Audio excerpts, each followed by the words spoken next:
দ্বারা আছি, এটা হলো একটা রেলওয়ে পরিত্যক্ত ভূমি। 1914 সালে বাংলাদেশ রেলওয়ে এটা করছিল, আপনার আগে যারা লিড ছিল তাদেরকে বলছিল এটা একটা জলাশয় ছিল। টমা কোম্পানি এটারে মাটি বরট পেরিয়া এরা কাজ কাম করছে। আমরা কোম্পানির লোকজন এমডির সাথে আলাপ আলোচনা করছি যে ভাই এটা আমরা একটা মাঠ বানাবো, আপনারা আমাদের এখানের ছেলেপেলেরা 5-7 গ্রামের ছেলেমেয়েরা কোন ডিস্টার্ব করবে না, আপনারা মাটির উপযোগী করে নিয়ে যাবেন, মাহি মাটিটা আমাদেরকে দিয়ে যাবেন। ওনা আমাকে সম্মতি দিছে যে আমরা শান্তি শৃঙ্খলাভাবে যদি এখানে আমাদের কর্মকাণ্ড পরিচালনা করতে পারি, আপনারা মাটির উপযোগী করে দিব। যেই মানিক মিয়া সে যার আজকা সিরাজ মিয়া, তার সাথে আরও 2-4-5 জন অঙ্গ সংগঠনের লোক, সেও তখন মাঠের পক্ষে ছিল। সে তাকে বলছি যে তোমার নামে তো আগে এটা লিখছিল, তোমরা কিন্তু এটা এবার লিখে নিন, আমরা একটা গ্রামের মাঠ বানাবো। 7-8 গ্রামের ছেলে ফেরার ভিতরে কোনো মাঠ নাই। সে আমাদেরকে সম্মতি দিছে। দেওয়ার পরে সে আবার ইদা নিয়ে খুব মার্কেটিং করতে মাইতে দেয়। একবার এই লাকসামের কানুন গুয়াইছিল, ওনারে বুঝাই হুনাই দিয়েছিল, ওনারা চলে গেছেন। এখন শুনতে আছি ইরানেলি উচ্ছেদ অভিযানের জন্য সে করছে।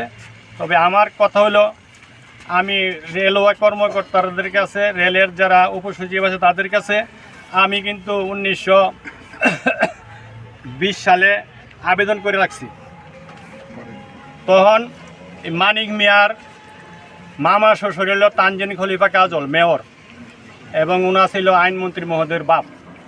ওনার উপরে দেখে উনি লোক কথা কইতে পারে না। আমার বিভিন্ন গ্রামের ছেলে ফেলে অনেক সময় ভয়ভীতি দেখায়া সেই পর্যন্ত এগুলা করছে। আমরা কিন্তু সে মাইদ্যা মেয়রের সহযোগিতা করে এই থেকে 400-500 গাড়ি মাটিও নিয়ে গেছে আমাদের ছেলেবেলারে ভয়ভীতি দেখায়া। আমি আকল আবেদন জানাই আমাদের এই 6-7 গ্রামের স্বার্থে রেলওয়ের কর্মকর্তা, রেল মন্ত্রণালয়ের কাছে আবেদন যে এটা আমাদের খেলার মাঠ হিসাবে যেন ওনারা দেওয়া যায়। যদি ওনারা কোনো মাঠের ট্যাক্স নিতে হয়, আয়কর নিতে হয়, এটা আমরা ইনশাল্লাহ পরিশোধ করব। তবে আমরা যেন মাঠটা পাই, এই আবেদন আমি প্রত্যেকটি মন্ত্রণালয়, প্রত্যেকটি মুক্তিযোদ্ধা মন্ত্রণালয়, এবং এটা একজন বীর শ্রেষ্ঠ মুস্তফা কামাল সিপাহী, উনি এখান থেকে 50 গজ দূরে ইন্তেকাল করছেন। এই মাঠের উত্তর লগ্নে এখানে শাহাদাত বরণ করছেন।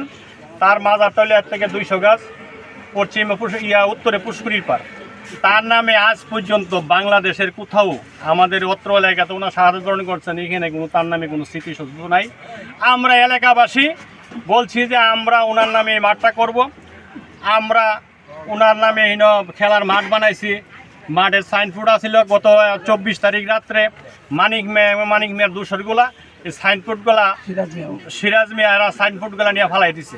আমি সাংবাদিক বন্ধুগণ, ওনা একজন জাতীয় নেতা, ওনা যদি মৃত্যুবরণ না করতো তাহলে আমরাও স্বাধীনতা লাভ করতে পারলাম না। তার ত্যাগের বিনিময়ে 7 বীরশ্রেষ্ঠর এক বিশ্বস্থান সিপাহী মুস্তফা কামাল, ওনার নামকরণে এই মাঠটা আমাদের এলাকাবাসীর উদ্যোগে আপনারা দিয়ে যাবেন। যেখানে দাঁড়াইছে এখান থেকে 10 গজে কইলা হাওড়া নদী, এখানে অনেক লোকের প্রাণহানি করছে। পাঞ্জাবেরা বিভিন্ন হাতে দৈরাইনা সেরা এখানে লোকজন গুলি করে মারছে। এই স্মৃতি হিসাবে আমাদের বাংলাদেশের সার্বভৌমত্ব রক্ষার্থে যারা নিয়ে শহীদরা জীবন দিয়েছে তাদের নামের উপরে এই মাঠটা করার জন্য আমি দেশবাসীর প্রতি এবং আমার পাশাপাশি বৈষম্য ছাত্র আন্দোলনে যারা শহীদ হয়েছেন তাদেরও মাগফিরাত কামনা করি। তারা কিন্তু 2024 স্বাধীনতা কামী শহীদ হয়েছেন, তাদেরকে আমি তাদের রুহের মাগফিরাত কামনা করি। আর আমি দেশবাসী, এলাকাবাসী সবাই মিলে আমরা এই 7 গ্রামের এই মাঠটার দরকার একদম মুক্তিযোদ্ধার নামে, যে বীরশ্রেষ্ঠ শহীদ সিপাহী মুস্তফা কামাল দেশের জন্য প্রাণ দিয়েছেন 70-71-এ, তার জন্য এই মাঠের আমরা প্রয়োজন। তার নামের উপরে আমাদের কোনো ব্যক্তিগত কোনো স্বার্থ নাই। এখানে দাঁড়াইছি 7-8 গ্রামের মানুষ, কিন্তু আমাদের ব্যক্তি স্বার্থ না, এটা হলো সমষ্টিগত। যারা নিয়ে এটা নিয়ে পায়তারা করতেছে জমিদস্য, তাদের অনেক কেলেঙ্কারি আছে। এই যে মানিক মিয়া, সে মেয়রের দাফর দেখায় তার হুফাতো ভাইয়ের প্রায় 1.5 কোটি টাকার সম্পদ লুট করে লাইছে। তার এক ভাইয়ের থেকে 30 লক্ষ টাকা চামড়া ব্যবসা করবো আইনা, সেই টাকাটাও এই লোক লগে লগে আত্মহত্যা করছে। আরেকটা জিনিস অবগত রাখি আপনাদেরকে, এই মানিক সুবিধ দত্ত লোক, সে মেয়রের দাপট দেখায় এলাকাতে অনেক কিছুতে সরজমিনে তদন্ত করলে তার কুকুরটি আরও কিছু আপনারা প্রমাণিত পাবেন। এখন ওই যে 2020-এ আবেদন করছিলাম 7টা মন্ত্রণালয়ে আমরা এটা মাঠ পাওয়ার জন্য, বীরশ্রেষ্ঠ মুস্তফা কামালের নামে মাঠ পাওয়ার জন্য। আমি চিটাগাঙ্গে গেছি, আইন কর্মকর্তা রেলওয়ের পূর্ব অঞ্চলের সালাউদ্দিন সাহেব, ওনা বলছে তা আপনারা কোনো ব্যক্তিগত স্বার্থ আছে না, ব্যক্তিগত স্বার্থ না, আমরা স্যার ইনকোয়ারি দেখেন আমার এলাকার মাঠের হিসাব একজন বীর শহীদ সৈনিকের নামের উপরে এই মাঠটা দিবেন, আমরা এলাকাবাসী তাতে আপনাদের কাছে ধন্য থাকবো। এই বলে আমি ওনার থেকে বিদায় নিয়ে আইছি। এরপরে বলছে যে 24-এর পরে নতুন করে লিসি 24 পর্যন্ত তো আমার আন্ডারই থাকবে। তা আমরা এই পর্যন্ত আর কোনো হস্তক্ষেপ করি নাই। মন্ত্রী মহোদয়কে কয়েকবার বলছি, আমাদের সাবেক মন্ত্রী হানিসুর রহমান সাহেব অনেকবার বলছি, ওনা বলছে যে হয়ে যাবে, আপনারা সমস্যা চিন্তা করেন না। কিন্তু মেয়র সাহেব যখন ফোন দেয় তখন আর মন্ত্রী মহোদয় আর কুস্তা বুঝতেছে না। মেয়রের নেতৃত্বে সে এই পর্যন্ত আগে গেছে, আর মেয়রের নেতৃত্বে সে অনেক আকাম কুকাম এই এলাকাতে করছে। সরজমিনি তদন্ত করলে গোয়েন্দা সংস্থার মাধ্যমে তার প্রকাশ পাবেন। এই বলে আমার বক্তব্য শেষ করছি। মোহাম্মদ সাহেব আলী, গ্রাম দরইন।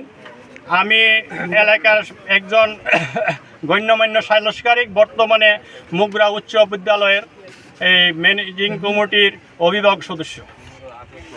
আচ্ছা, আমার নাম মোহাম্মদ জাহাঙ্গীর খান, আমার বাড়ি চন্দ্রনারায়ণপুর। আমিও চন্দ্রনারায়ণপুর গ্রামের একজন সেন্টার বাজার কমিটির একজন সদস্য। আমি এই মাঠটা আমাদের 7 গ্রামের প্রয়োজন। আমাদের আশেপাশে আর কোনো মাঠ নাই, না থাকার কারণে আমাদের ছেলেপেলেরা খেলাধুলা করতে পারতেছে না। এই জন্য এই মাঠটা আমাদের দরকার। আমরা এই 7 গ্রামের অনেকেই এই মাঠের পক্ষে চাইতেছে মাঠ, আর আমরাও চাই এই হিসেবে আমাদের মাঠটা দরকার। ফুসকুনিকরণের লেগা দল লইয়া পোলাফান লইয়া জোর দলমতি করে আমাদের সাইনবোর্ডটা চুরি করে নিচাকা, আর এটা ফুসকুনিকরণের লেগা দল ফাইতেছে, লাইট টল বানাইতেছে। আমরা গরিব মানুষ, 7 গ্রামের লোক, ইয়ানো খেলাধুলা করানোর লেগে মাঠ চাইছি। তোমার কোম্পানির 7.5 বছর আমি ডিউটি করছি উদয় বাবুর লগে। উদয় বাবু বলছে তোমরা যখন এনো গ্রামবাসী ডিউটি করছো, আমরা যখন হয়ে হরানি করাইছো না, তোমরা এই মাঠটা দেওয়া যাবো। মানিক মিয়া ইয়ানো মাঠ করানোর লেগে লোক তৈরি করতেছে। যদি ইয়ানো মাঠের উপরে আমরা গ্রামবাসী এই মাঠ ছাড়বো না, ধরতে লাগলে মরতে রাখছি। বিশ্বাস মুস্তফা কামালের নামের উপরে মাঠ হইবে, মন্ত্রীর পাও ভরে পর্যন্ত আমি ধরছি, 3 ঘন্টা হইবে পাও ধরে রাখছি এই মাঠের জন্য। একমাত্র মেয়রে এই নোটিশ হতে দিছে না। আমাদের 2 দিন পরে উস্তাদ করতে হইব, 2 তারিখ ইয়ানো মাঠ ফুসকুনি করতে হইব। ধরে লাগলে আমরা গ্রামবাসী ইয়ানো হইতে থাকুম, আমরা ইয়ানো ফুসকুনি করতে দিতাম না। মাঠ চাই, আর আমরা লাস্ট রূপেটা ইয়ানো ইয়ে হইব, ফুসকুনি বানাইতে হইব। আমরা মস্ত প্রস্তুত, কিন্তু তবে আমরা এই মাঠে, আমার বাড়ি ধরুন বিসি বাড়ি, আমি এই গ্রামের সন্তান। আমরা এই গ্রামে বহুত কিছু অনেকদিন যাবত আমরা কোনো জায়গা পাই নাই, মাঠ পাই না। আমাদের সবাই ছেলে সন্তান আছে। এই মাঠটা আমরা অনেক বিনিময়ে, কষ্টের বিনিময়ে তোমার থেকে আমরা মাঠটা উজ্জ্বল হয়েছি। আমাদের সামাজিক ভাইদের একটু আবেদন এবং এলাকাবাসীদের আবেদন, এই মাঠটা যেভাবে হোক আমরা ডবল করছি, ডবলে থাকবো। মনির এবং সিরাজ মিয়া হুমকি দিয়ে 2 তারিখ নেবে মাঠে এরা আইসা জোর ডবল করে নিবে। ওই জন্য দরকার লাগলে মানিক এবং সিরাজ মিয়া আমরা মাঠে ওই দিন 2 তারিখের জন্য এই গ্রামবাসী সবাই মৃত্যুর জন্য প্রস্তুতি, কিন্তু মাঠ আমরা ডবল ছাড়বো না। আমার নাম হাজি আলহাস মনির রহমান। আমরা বিগত অনেক বছর যাবত আমাদের এই 7-8 গ্রামের কোনো মাঠ নাই। আমরা এই মাঠ মানিক মিয়া আগে লিজ নিয়েছিল, তারপর তমা মানিক মিয়ার টিয়া পয়সা দিয়া সরকার তার থেকে এই মাঠ নিয়ে নিছে। পরে আমরা উদয়বাবু সবার সাথে মিলে আমরা একসাথে খাইটা উদয়বাবু এরা এখানে কাজ করছে, এদের কোনো সমস্যা হয় নাই। এরা বলছে যে আপনারা দিয়ে আমরা শান্তি পাইছি, আমরা এই মাঠ আপনারা দিয়া যাবো, আপনারা সর্বস্তরের মানুষের জন্য, এই 7-8 গ্রামের মানুষ। তো এখন মানিক মিয়া এবং সিরাজ মিয়া এরা আমাদের সাইনবোর্ড গত 24 তারিখ রাত্রে এরা চুরি করে নিয়ে গেছে। আমরা এখন এই বর্তমান উপদেষ্টা সরকারের কাছে আকুল আবেদন রইল, আমাদের দিকে খেয়াল করে দৃষ্টি আকর্ষণ করে আমাদের জন্য যেন এই মাঠ আমাদেরকে দিয়ে যায়। আমরা সবার কাছে এই আবদার, এই রেল মন্ত্রণালয় দৈরা যত বড় কর্মকর্তা আছে সবার কাছে আমরা আকুল আবেদন রইল আমরা সবাই মিলে আমরা এই মাঠের জন্য আমরা এই আবেদন রইল আমরা সবাই যেন এই মাঠ